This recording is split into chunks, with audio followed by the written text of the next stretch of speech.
How do we define vocabulary using context? When reading a story, you may say a word that you don't know. So how can you figure out what this new word means? You could try using context clues. Context is the other words in a sentence that help give a word meaning. Check out this sentence. The girls adorn their hair with flowers and ribbons. The words flowers and ribbons are clues. We can guess that the girls put the flowers and ribbons in their hair. So the word adorn probably means to decorate.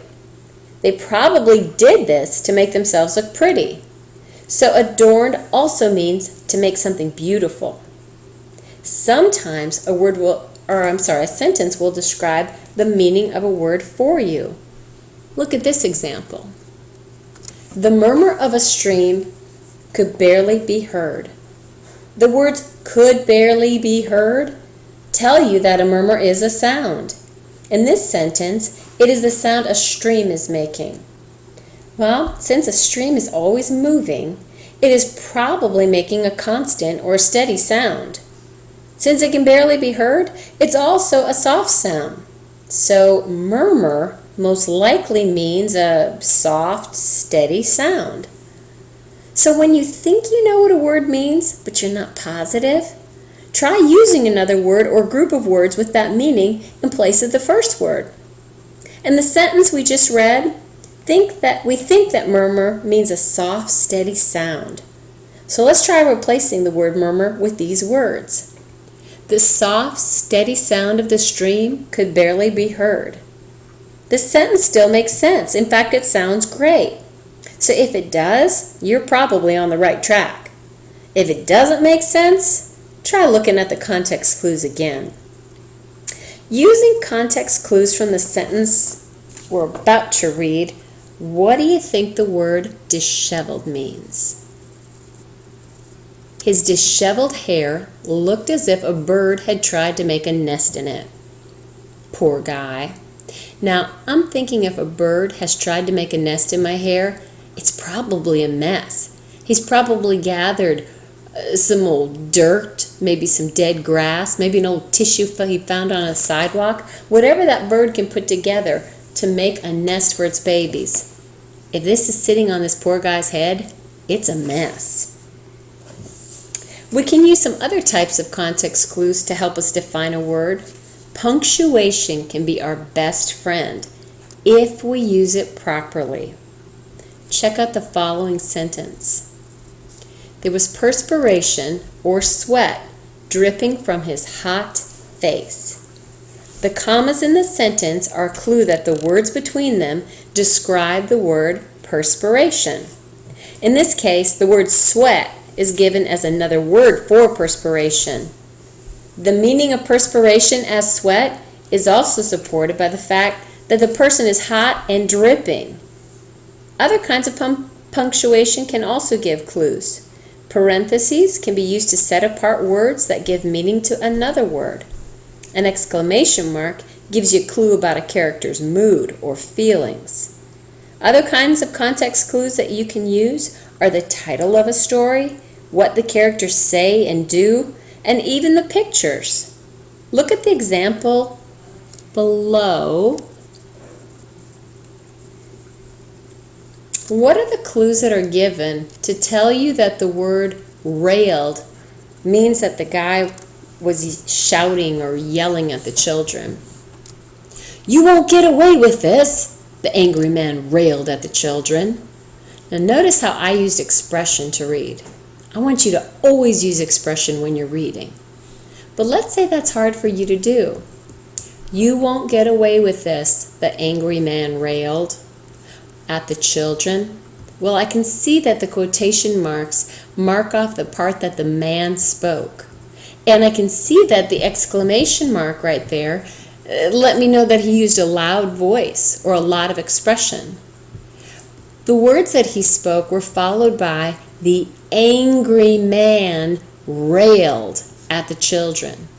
If that's not enough, I see this picture of this guy shouting. I can almost see him shaking with rage. Okay, so you get the picture. Use punctuation to help you out. Context clues can also be words in other sentences that help you figure out the meaning of a new word. Let's read the next group of sentences. We were upset by the cancellation of the game. It was the last game of the season. We couldn't get another chance to play. Why did it have to rain? The first sentence doesn't give you much information about the word cancellation, except to tell you that they were upset about it. Sentence 3 gives you more information. It tells you that they will not get to play again. Sentence 4 gives you a reason for the cancellation. It rained. Using these clues, you can guess that the word cancellation may mean that the game was called off or stopped. Let's go ahead and use that strategy and try putting these words in place of cancellation. We were upset that the game was called off. It was the last game of the season. We wouldn't get another chance to play. Why did it have to rain? When we put those words in place, the sentence still made sense. So, we can gather that cancellation probably means called off.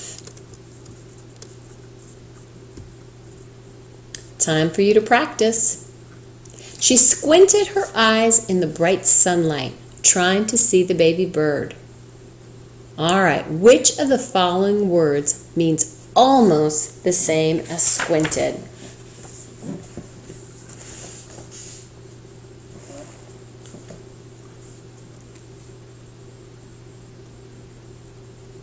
Look at the words in the bright sunlight in the sentence. If the sun is really bright, which choice makes more sense? A or B? Partly closed or widened? Try putting each word in or phrase in place of the word squinted. She widened her eyes in the bright sunlight trying to see the baby bird. Well, if she's going to widen her eyes, open them as wide as she can, in the bright sunlight, she's liable to go blind. She partly closed her eyes in the bright sunlight trying to see the baby bird. Well, we know she's trying to see the bird, so she can't close her eyes altogether. But if she partly closed them, maybe the light's not as bright. Now, look at the words trying to see the baby bird. If she was trying to look at something, which choice makes more sense, A or C? Partly closed, well, we know that makes sense. Completely closed? Good luck. She's not going to see much with her eyes completely closed. A is still looking the best. Now look at choices A and D.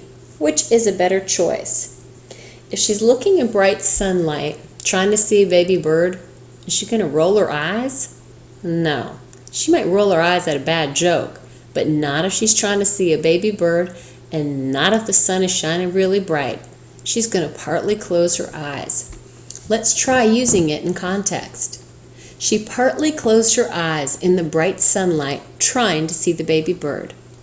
Sounds good to me. Let's try another one. The storm destroyed the town. Buildings fell down, water pipes burst and flooded the streets. People were hurt. Which of the following words means almost the same as destroyed? Built, helped, wrecked, or followed?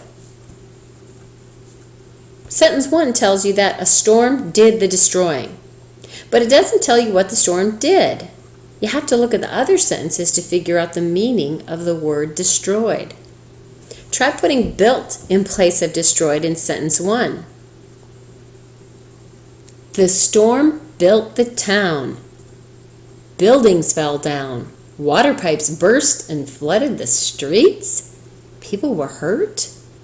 I'd fire the builders, right? That doesn't make any sense. Try putting helped in place of destroyed. The storm helped the town. Buildings fell down. Water pipes burst and flooded the streets. People were hurt. That does not sound very helpful. So this leaves us with the choices C and D. Which one makes the most sense in the paragraph? The storm wrecked the town. Buildings fell down, water pipes burst and flooded the streets. People were hurt. That sounds like it's an accurate description. Buildings falling down, pipes bursting. Sounds like the place was wrecked. The storm followed the town? Well, how does a storm follow a town? Towns don't move. That one doesn't make sense at all. Use your context clues to help you understand the meaning of new words.